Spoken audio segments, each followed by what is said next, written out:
behind the monitor.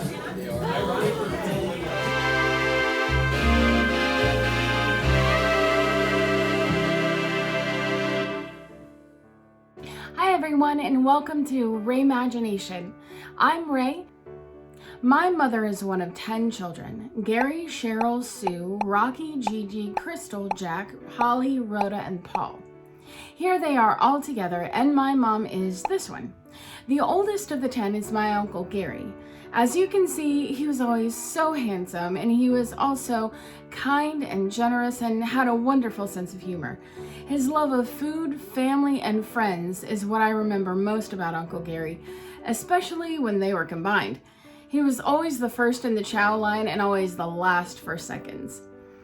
He loved to work and had such a strong work ethic, saying that he got to work, not that he had to work.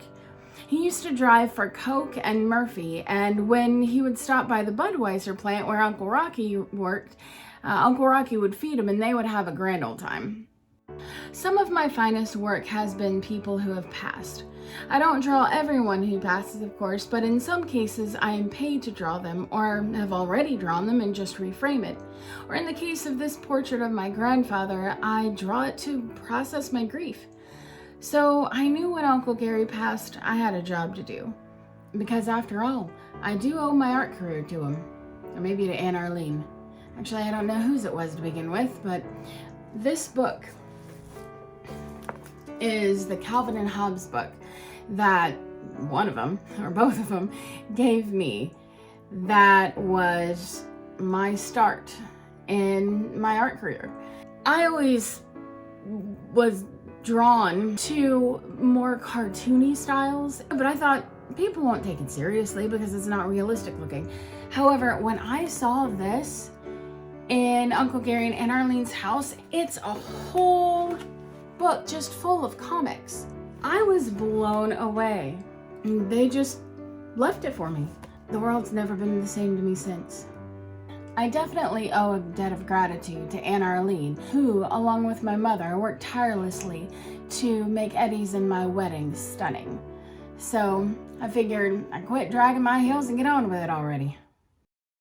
My approach to colored pencil portraits is completely different than any other kind of art that I do. For the outline, I had some help. I took the original reference photo, put it into a layer on Procreate on my iPad, traced around the main features, removed the layer with the reference photo, leaving just the outline, then printed that off, projected it onto my illustration board, then traced around the outline with a colored pencil. Some of you hardcore purists out there may think that this is cheating. You cheated. But to you, I say, first of all, I would like to see you do what I do with just the bare outline that I start out with. And second of all, have fun spending 100 hours on a portrait just to realize you got the proportions wrong and you have to start all over again. At least you'll have kept to your principles. For the rest of you, I say getting the proportions right is the absolute foundation. Whatever you have to do to make sure they're spot on, go for it. Every time I start a portrait, I have immense self-doubt. I almost always end up pleased with the end result, but always think, can I do it again? Will I screw it up completely this time and never be able to draw again? So how do I overcome this self-doubt? I start small.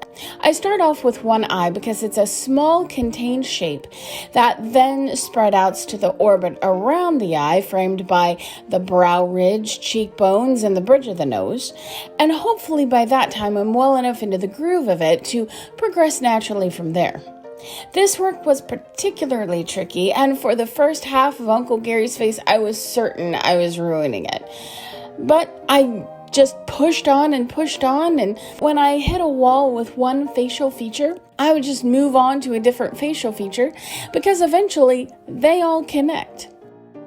I did a lot of drawing in graphite pencil and painting in oil paints before I discovered colored pencils in my senior year of high school. And I mean good colored pencils, not that Crayola crap that parents foist upon their young, undiscerning children. Cheap art supplies are good for small children so they can play around with it inexpensively, but trust me, Prismacolor colored pencils are a whole new world. especially paired with crescent illustration board that is firm but has enough give to it to let the pigments make sweet, sweet blend. It was my first impression that colored pencil work was like drawing and painting, but the worst of both worlds. And nothing that I have experienced since then has disabused me of this notion. Let me explain. Colored pencils are in a dry pencil form that you can sketch and erase, but not erase that much, so you have to be careful and sure when you lay down pigment. And the pigment blending and how soft and creamy it becomes when you've really built up your layers is like paint, but yet if you mess up, you can't paint over it or reuse the board. Thus, you see me carefully laying down layers and building them slowly. The erasability of colored pencils, though, can have its advantages. One time I was doing a portrait of an elderly lady with gray hair. I wasn't very experienced and didn't realize that the hue of gray hair is different if it had once been blonde instead of, say, black, meaning that there are more browns and creams that would be used for the shadows instead of blacks and grays, which is the exact mistake that I had made, but only realizing it after all of the hair, which was curly and intricate, was completed. I had to erase her whole head of hair, Commandment 3, but since not all of the pigment had come up, all I had to do was follow the same shapes that I had already established with the right colors. One thing that is the same in paint and colored pencil is that you don't want to use blacks for shadows if you can help it.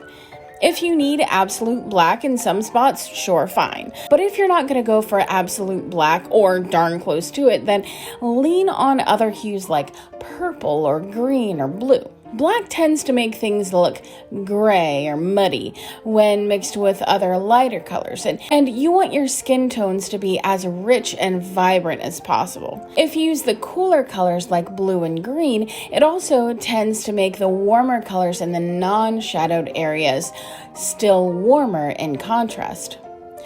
Don't be afraid of absolute black, though, and absolute white, because if they're balanced right, they can really make a piece sparkle. In fact, I like to go hard on the white in spots that I know will be absolute white or close thereto, even before I start the piece.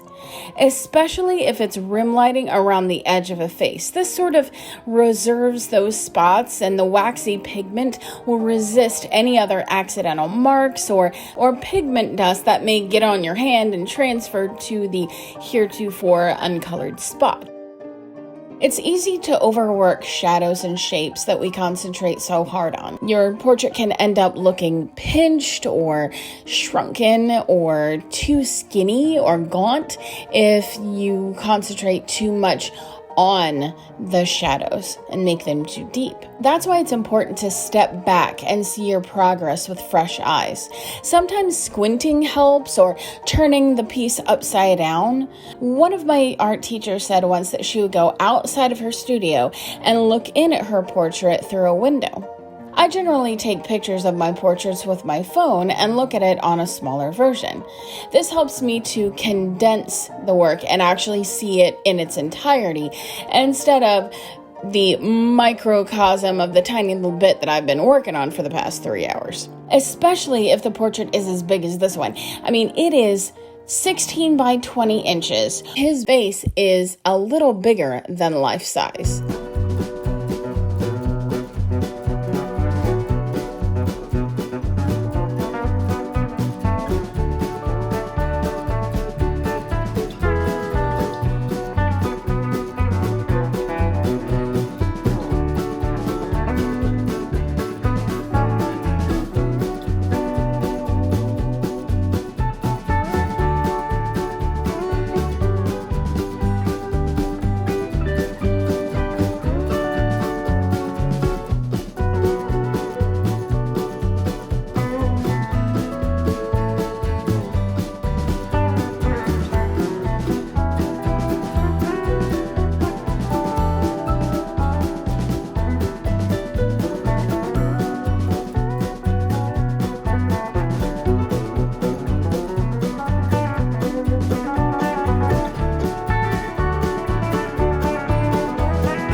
It's been a while since I've done one of these portraits, and man, I have forgotten how slow they are. Just think, I recorded this on my phone in time-lapse mode, and I usually have to slow it down a little in post so that you can see more of what I'm doing, so my hands aren't just going around a mile a minute. I actually could not do that here, or else the video would be 2 hours long. In fact, I had to take out some parts. There's something deeply intimate about spending that much time concentrating that hard on each tiny little detail of a face. Each little crease or angle or shadow becomes familiar and beautiful. You fall in love with the unique irregularities that make the person themselves. And when you finish it, there isn't a single bit of that face that you don't know and love. To me, it's a way of connecting with a loved one in a way that no one else can. The goal in the end is to feel the same kind of emotion or feeling looking at the portrait as I get when I'm looking at the reference photo. So you know how I said that I take pictures of the piece every so often to be able to see it with fresh eyes? Well, during this whole process, I did, and I would send these progress pictures to my mom. My mom is so good about giving constructive criticism very gently so as not to bruise my tender artist ego, and she would always ask if I could lighten him up a bit. Even my 4-year-old nephew Ethan said, "Why is his face dirty?" And when a 4-year-old says that, you know it's true. I agreed that I thought the pictures looked a little dark, and I said that I would see what I could do, and even when it was completed, the pictures still looked dark. But I drove myself crazy trying to find where I could lighten the portrait, but could never find anything wrong. At this point, my mom had never seen it in person, only the stills I had taken with my iPhone. Then on the day that we were going to present the portrait to Aunt Arlene, Mom saw it and was amazed at how different it looked. I took a picture of it with her Android phone and finally saw how it really was. That just goes to show you have to trust your own eye. And also, it might say something about Android versus iPhone cameras. Silence! How dare you! I had been hoping to present the portrait to Aunt Arlene at our wedding rehearsal, but that didn't work out because of COVID. But just then, a week and a half later, was Veterans Day, and Uncle Gary in Aunt Arlene's hometown was having a ceremony in which Uncle Gary, an Air Force veteran, was one of many being honored. So I thought that was perfect. Welcome, everyone, to the City of Groveport's Veterans Day ceremony to honor our veterans on Veterans Day 2020.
I wanted to say I thank you so much for everything that you did for my wedding. I didn't do that much. You did it. Oh, yes, you did. And so, you're welcome. Contributing to my joining with my husband, I wanted to give something back of yours.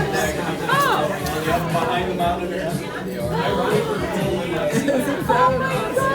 Oh, thank you. That's beautiful. Awesome. Take a picture. Take a picture of the picture. Oh, we gotta keep it right. Yeah, I know. I can just hear him. Wow. Yeah. What do you want, honey? He wants 10 wings and fries. With celery.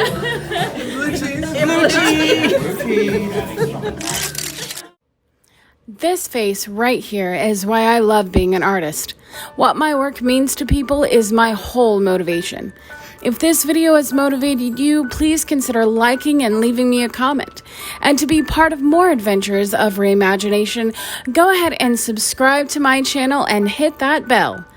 Thank you for joining me today, and until next time, keep on keeping on.